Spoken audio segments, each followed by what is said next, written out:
woman's cave. Okay, so high five. Yes. High five. What? Oh, we didn't social distance. Sanitizer. Hand sanitizer, right? Because we live in the corona age, y'all. Don't touch people's hands. I'm sorry, y'all. Bad. We were bad hosts today. Obviously. No, that's okay. Oh. Well, we'll have the social distance a fist bump now. Okay. Social distance. There, All now right. I feel more responsible. Okay. Moving on with life. I'm Jade. And I want to. Social distance fist bump. What? And we have a special guy. We have like a special co-host today. Tanya, would you like to introduce yourself? Although I said your name. My name is Tanya Todd. I'm an author and actress based in Las Vegas. Fabulous.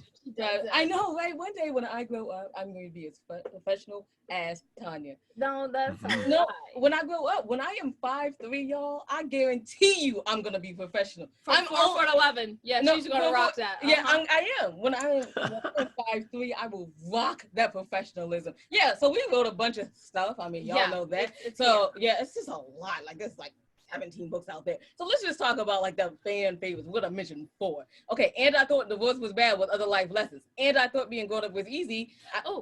New cover, right? Beautiful. And I thought I did my journey alone, all poetry. Oh wait, we wrote literary life guides with pop poetry. Yeah, had to go back in there. And then let's see. If only I were me. Pausing. And I thought divorce was bad, and then I thought being grown up was easy is available on audible.com. Continue. Okay, yeah, so yeah, and if only I were me, one of our only poetry book. And the 25 hottest, we co-founded the 25 hottest indie authors, artists, and advocate magazine. Tanya, would you like to say anything else about yourself?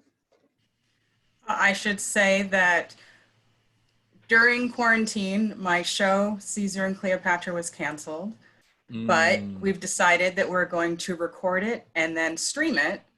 And since we can't sell tickets for this, what we're going to do is ask for donations, and then you can purchase extra to spend time with the cast after you watch the show, to, you know, have a Zoom session, Q&A with the cast and the director after the show. Yeah. We're doing that August 6th.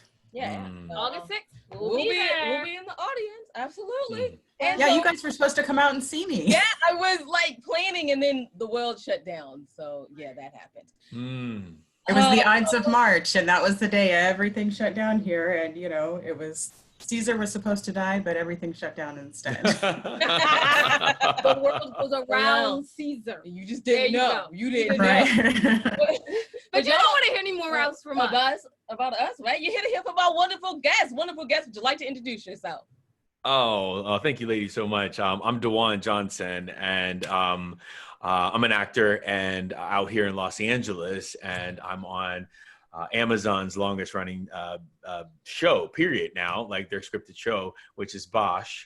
We've been on, we were supposed to, Tanya, I feel you, we should be starting filming right now of our 7th season of the show. But, you know, as you all have deemed it, I don't know if this is true or not, but I was thinking about it. You call it the Corona age. And I think you said, Jade, and I was thinking back in like 100 years when we're no longer here, are there going to be people thinking of like the Ice Age? And like, is this going to be one of those things like this was That's the Corona a good point. Age?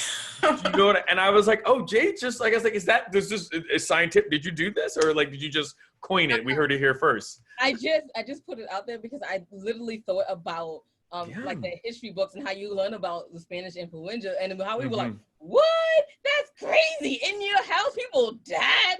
And then I'm like, well, I'm pretty much sure that they're going to be like, and this was a Corona age where nothing quite happened and everyone was bumbling about. And then the economy came back and life was good. Now we live.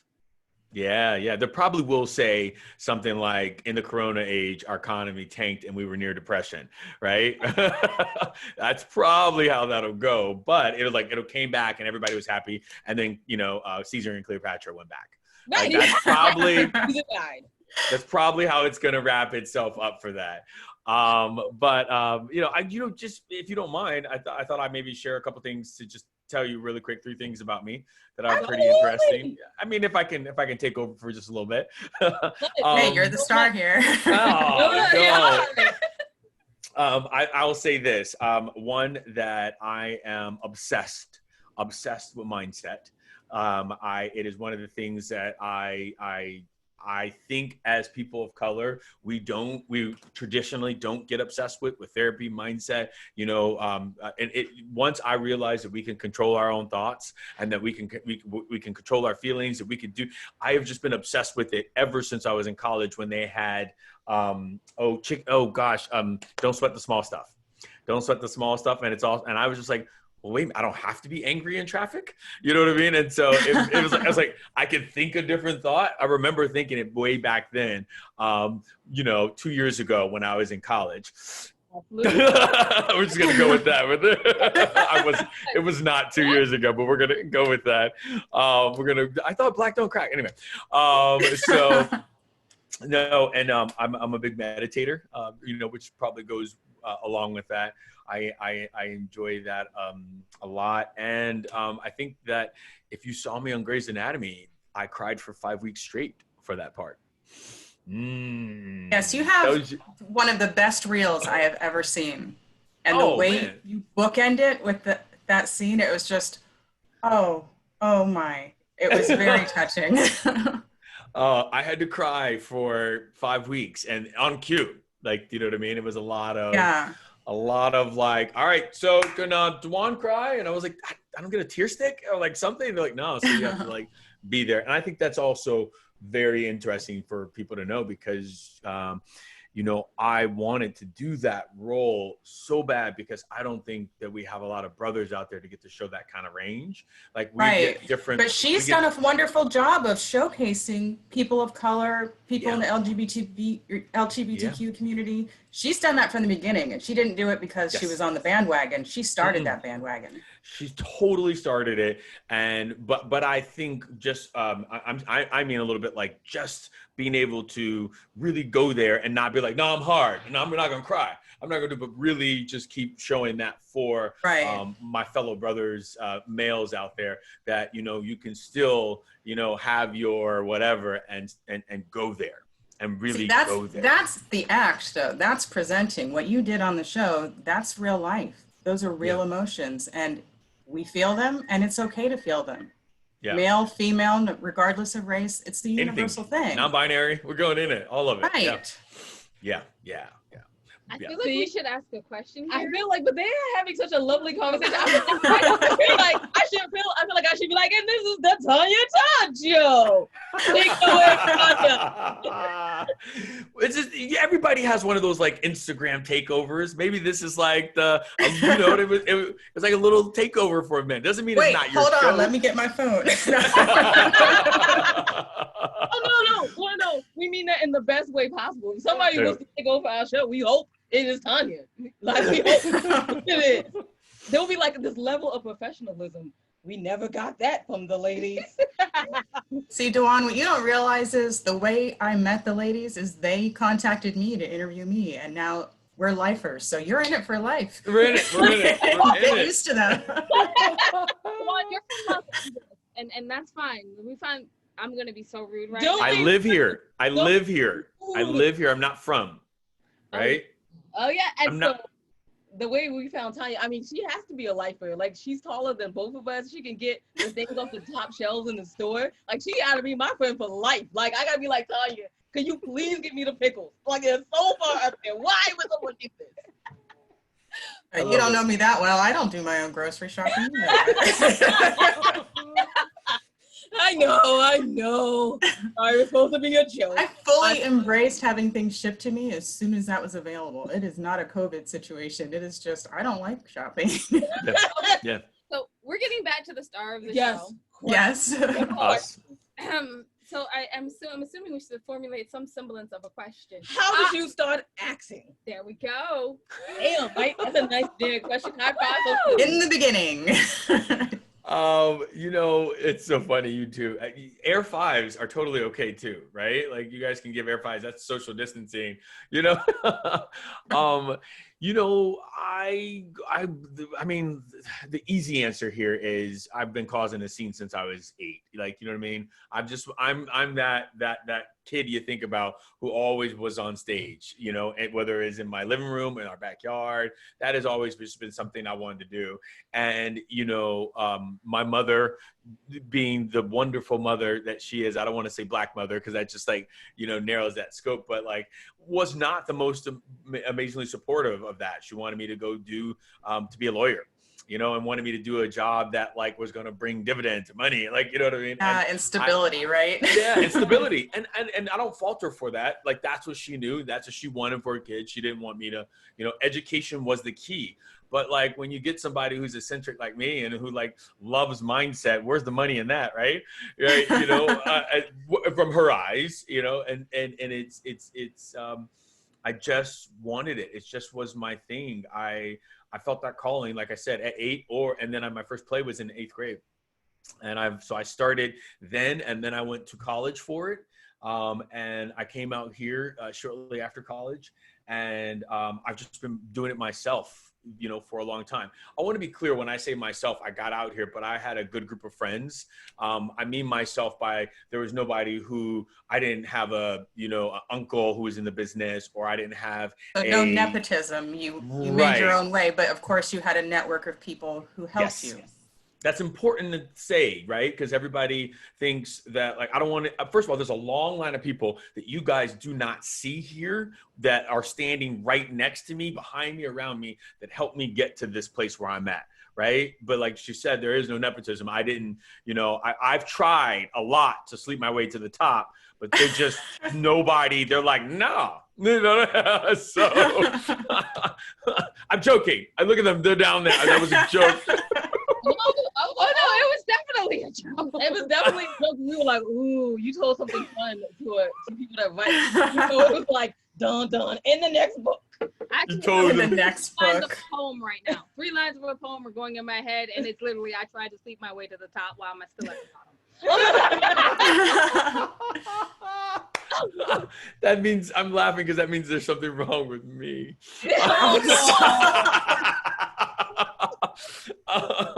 All right. What's the next question? I'm sure Tanya has a good one. She said, no, I actually have a question. Well, I do want to talk. He says mindset is important to him. And, we hear a lot about self-care right now. What are you doing to maintain good mental health and emotional health during these trying times? That's a hard one, right? But one of the things that I believe right now for your mindset is having a routine that feels good to you, that does not feel like it is mandatory, but it does not feel, and I'm gonna, you guys are gonna be like, Dajuan, you're gonna negate this in just 1 second, right? But having something, because one of the things I started a business called Think Bigger Coaching, where I work with actors on this exact thing. And one of the things I said in the very beginning was we're in a pandemic, not a productivity contest, because everybody was like, we're like got all this free time. And I was like, where is everybody getting all this free time? Oh, you guys don't have kids. I have 2. Like, do you know what I mean? I get it. Oh, I get it. And, and also I'm trying not to get sick and all that stuff. And so during this time, one of the big things that have been trying to do is get appropriately selfish.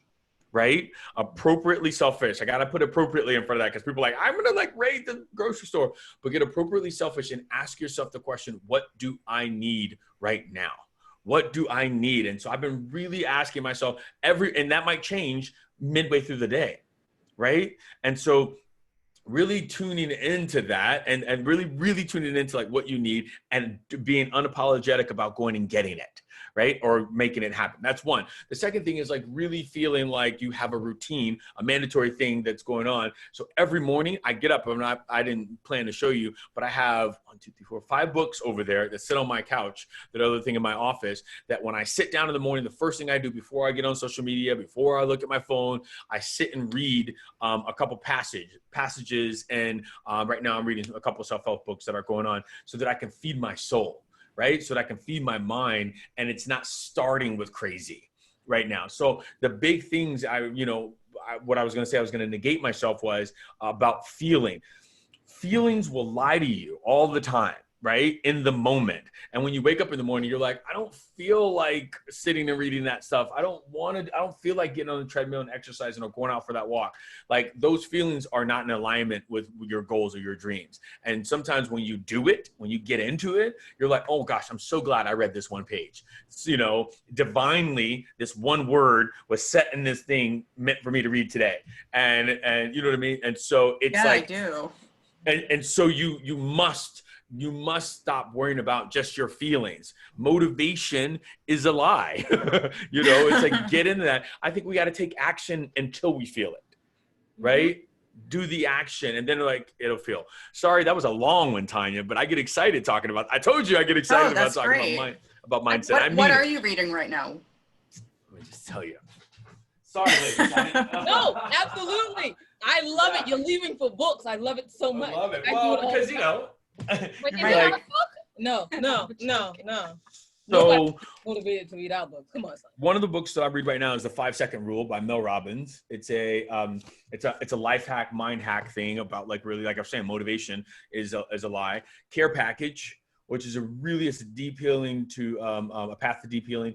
And this is really important because sometimes we never take time to really just go in and think about some of the beliefs that we used to have that aren't serving us anymore, but we don't know they're not serving us anymore because we haven't taken a second to really re-examine them. Right. And so I thought this one I wanted to read. And sometimes I'll tell you why I read a couple books at the same time. And then The Bold New You by Justin Patton. I'm reading that one.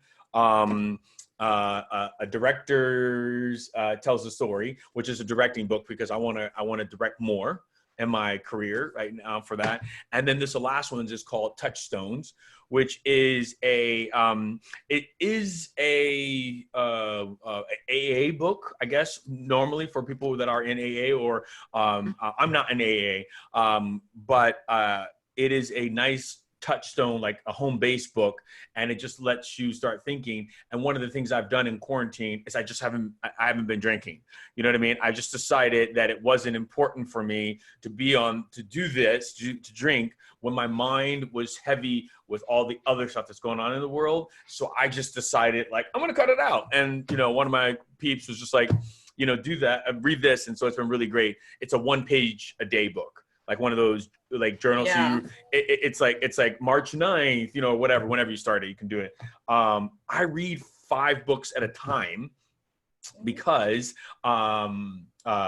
we were not allowed to do that as kids. First of all, it's like, why if you start it, you got to finish it at the same time. And I was like, and somebody said to me one time about a book, I was like, you can just skip to, if you don't like that chapter, you can just skip to the next chapter, or you could pick up wherever you like, whatever, you'll get what you're supposed to get. And I was like mind blown by this. Nobody had ever, what? I don't have to go 8th. And I was mind blown. And so for me, what happens why I have 5 books going is sometimes I wake up and I'm saying, oh, I don't want to read that. I don't want to go through that. There's 4 more to choose from. There is no reason, Dajuan, not to read in the morning. Pick up one of these books and get it done. Something or nothing really gets you or excites, and so for that, that's why I have 5 books. Okay, so sounds like it's to conquer your battle with yourself. All the time. Well, don't think that just because I'm obsessed with mindset that I have it all figured out, right? I don't at all. But I'm obsessed with really focusing my attention on being a better human here. Right? To being better for my kids, like for being just being better. Yeah. Absolutely. I mean, I've been saying this, but first I want to address the 5-book thing. I absolutely understand. I have like 5 I read at every given. Yeah, I'm reading 5 books right now too. They're not the same types of books. Some are self-help. Some I thought are this was just mine. This isn't mine. No, sorry. It's we, the future of successful people, right? There it is. I feel really dumb because So thank you for validating my practice. How about that? Yeah, absolutely. Absolutely. What'd you say, Tanya? Thank you for validating my practice. Oh, great. And Winona, were you going to say something? Oh, I said I feel really dumb. I'm reading no books right now. I'm just like administratively just bogged down. So as soon as I can get my head up above water. But as you were talking about being selfishly, like, yes, being that's selfish, Jay's thing right now. That is totally my thing right now. And being appropriately selfish. Being appropriately selfish is my thing right now, because I've been like, okay, you've been putting this off for years. Let's talk about and work on you. So when you get out of here, you can actually be a better person to serve your community better. So there's no out of here, by the way. there's no out of here. We're in here. And this is it, right? Like there's no out. It's just like, this is our life right now. And I think if we stop thinking about it, like on the other side of this, like, I think if we can just be in it, like, okay, cool. This is what we're going through right now. It gives us a little bit more of a control. I think we all want a little bit of control, right, of it. And we're just like, this is life. You know, I'm here for now. I just, you know, because I think in the very beginning, my own opinion means nothing. On the other side of, let's say March, April, and maybe you guys have a different experience, but March, April, we all thought it was going to be 2 weeks, right?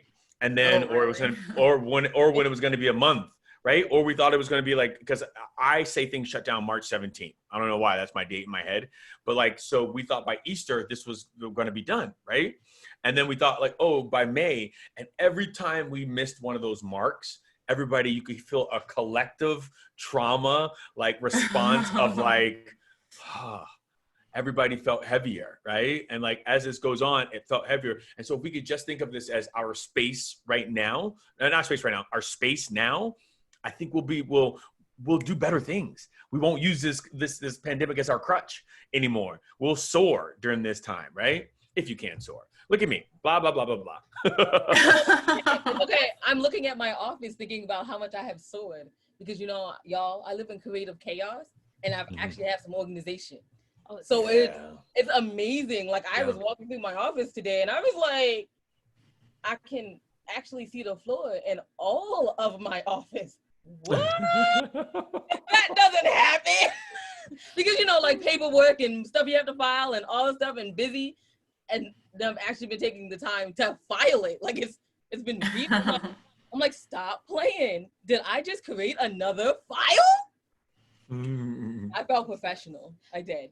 So I would like to get back just a little bit about acting because I'm thinking that if other actors are watching this, right, they're going to be like, okay, they're my mindset.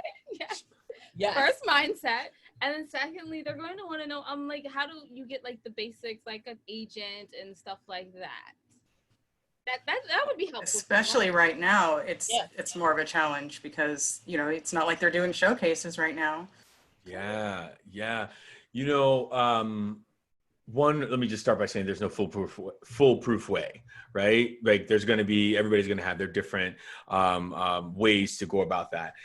Two, what you guys just said, Tanya, and we're in a very peculiar time for the entertainment industry itself, right? Like if you think about what agents do, they help you get an appointment so that you can book that job, right? And if there are no appointments out there, if there is no production out there, then that makes it a little bit harder. Now, you guys could be Sam Dajuan.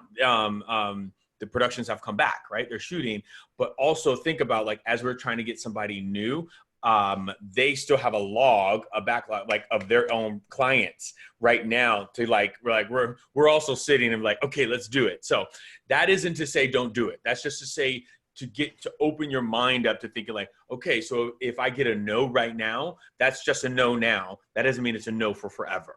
That's all that was for, just to like give you like, you know, perspective on what's going on right now. Here's what I would say. I would say go to the places where those agents are hanging out.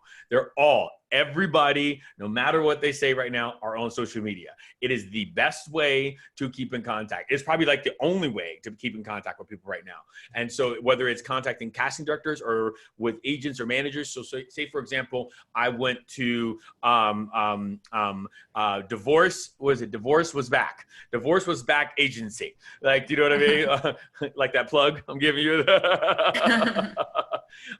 You know, you went to Divorce agency online where they are. You saw that, you know, Tanya Todd was one of the agents there, right? And then you found that person on social media. You started following them and you just were a fly on the wall for a bit, right? And you just organically started to like interact with them. What does that mean organically? This person like says something about school's not going back. You organically write, you know, oh, I'm bummed about school's not going back too. Organic reach, you know what I mean? Something this person starts to, you know, and just start to like have an organic touch on there. You don't need to tell them that you're an actor, because your page, your profile page, should already have all that stuff. So when they start seeing you a couple of times there, they're gonna click on it, right? They're gonna start to see you, and then at some point, when you feel like you've created this organic relationship, start to introduce yourself, right? Start to that's really good advice. Develop a rapport first. Don't just hi, I'm an actor, I would like you to book me. That's exactly what I'm saying, Tanya, because right now, the more than anything, we gotta have a connection, because people are feeling already pushed off. It's already social media. They've already been attacked, because I think this Corona age, what it's done is level the playing field. So now everybody from every corner of the world, we'll just say, is trying to get with these people. You know what I mean? It's trying to get with casting directors. It's trying to get it. So I just think that's a nice, easy approach, and it's organic. That's the word I keep using, is organic, because it's not like, book me, I want to work for you. You know what I mean? And on your end, what you're doing is you're making sure everything that you have is designed for yes. So if they click on your Twitter page or they click back to your Instagram page, it all looks professional. I know Winona and Jay were like, designed for yes. Make everything designed for yes. Yes. And so when they go back to it, they see that your reel's there. They see that you're like web, you know what I mean? You have it all, because we worried about like, what can they do for us? What can you do for them? Right? What can we do for each other? Instead of like, pick me, choose me, love me. As soon as they click on something, they should see you brand it. They should see like what's going on, design looking great and all that stuff. So that's my personal thing I would say do for people. I would recommend to people watching, go to his website, go to Dajuan's website, because it's fantastic. His reel is amazing. And to me, I decided, I should probably add my reel to my website. I have a note that says, if you'd like it, ask for it. But that's one more step. That's not designed for a yes. Mm-hmm. That's, you're making me work harder to get it. I'll go to somewhere where I can just click one button and it's there. Oh, yeah. And also, real quick, sorry about that. Let me just add to that. Also on that site, anybody who's freaking out about a website, my site is sleek, professional, and minimalistic. Minimalistic. It's not something where I got like, look at this, go here and do this. It is a resume where you can download my resume PDF. It is a reel where you can watch my reel. And I think I have 6 headshots up. That's it. Like, you know what I mean? And then contact me. Keep it simple. Like, we don't want to get there. A confused mind says no. That's it. Right. A confused mind. And so they're like, this person doesn't know who. No, I know exactly what I'm selling. I know exactly who I am. I want you guys to book me in that way. Oh, okay. And that was okay, because I was going to do a segue, and we don't do those on this show. But here's the segue anyway that I'm going to try. So what's that website? It's really good. That's real good. It's just DajuanJohnson.com. Nice. So before we leave, before we say goodbye to you, can we quickly ask, you have a podcast? Would you like to shout that out as well? Yes. I do have a podcast. Thank you for bringing that up. It's the Think Bigger Actors podcast. And it's about that because I believe that success leaves clues, right? And I believe that like by talking to actors that have been there, that have been through the struggle, we can start to like put some things together about mindset. And I'm hoping to, my purest intention is to show you that we're all go through the same things, but it's how we get on the other side of it. Right? How do we get through it? What are we doing in those rooms that might inspire other actors to do those same things or more? Right? And I always end my podcast with a D12 shot. I just laugh when I say it because it's Dajuan, like a B12. Anyway, a D12 shot where I kind of wrap it all up and I'm kind of like, this is my biggest takeaway. I don't know what your biggest takeaway is, but this is my biggest takeaway. And I love working with actors. You guys are my people. I know you got to learn actors, but Tanya's my people, whether it's far across the world. And I just think that it's my love letter to actors. Absolutely. And where can people find that podcast? Anywhere where you listen to your podcast. iTunes would be best, Apple Podcast, or it's on Spotify. Or you can just go to my website, DajuanJohnson.com, and it's also there as well. Tanya, thank you for everything that you do. Yeah, I mean, you don't have to give back and you choose to, and I appreciate that. I thank you. I thank you. It's been one of my goals to make sure I send the elevator back down. like I said, there is, I didn't get here all by myself. And I want to make sure that I believe that when we win, like we're all in here winning right now, then it makes room for other people to win as well. Right. My motto is to elevate and lift others. And it seems like you are on board with that message. I am. Would you like to tell people where they can find you as well? Yeah. They cannot find her in Cleopatra and Caesar. That's what I heard. No, they can on August 6th. Oh, August 6th, right. We're going to film it and then they can stream it and watch it. It just won't be the same as a live performance, but that's okay. It's giving us new and interesting ways to show this story. Instead of thinking about all the things we don't get, you know, hey, now we can give, some of the actors don't have a lot of screen time. They only do theater. Well, this will be a nice way for them to get experience and footage and FaceTime that maybe they wouldn't get. Yeah. Where can we find more information about you and the upcoming show on August 6th? My social media is at Ms. Tanya Todd. That's MSTONYATODD, and that's across all mediums. And then my website is www.mstonyatodd.com. Smart. So much. Yeah, I love it. I love it so much. Thank you for our co-host today and our guests for coming on. We really appreciate it. We didn't have to do heavy lifting today. I didn't. I'm so excited. I didn't. And it was great. And I appreciate it so much. Jade, would you like to wrap us up? Absolutely. You can find out everything your ladies are doing on www.andwethought.com. While you're there, take a moment, go to the ladies tab, go down to the middle, see the charities that we probably support. Yes, we know that times are hard, so you might not have money to support them, and that's okay. You might have done what I did, right, and clean out my office and recognize you have some things to donate to charity. You might want to think about one of them. And if you don't even have that, and that is okay also. Maybe take a moment, just go to their page and see what they do, and write them like a little email and said, thank you so much for doing good in the world. We appreciate it, because we all need encouragement. Who of us doesn't need encouragement? Promote them on social media so someone who can give will get that message. And there you go. This is why Tanya is a great co-host. She's so, I love it. So just remember, y'all, that wisdom is all around you if you're open to finding it and accepting it. So peace and love, you guys, from Winona and Jay. Thanks for listening. Bye-bye.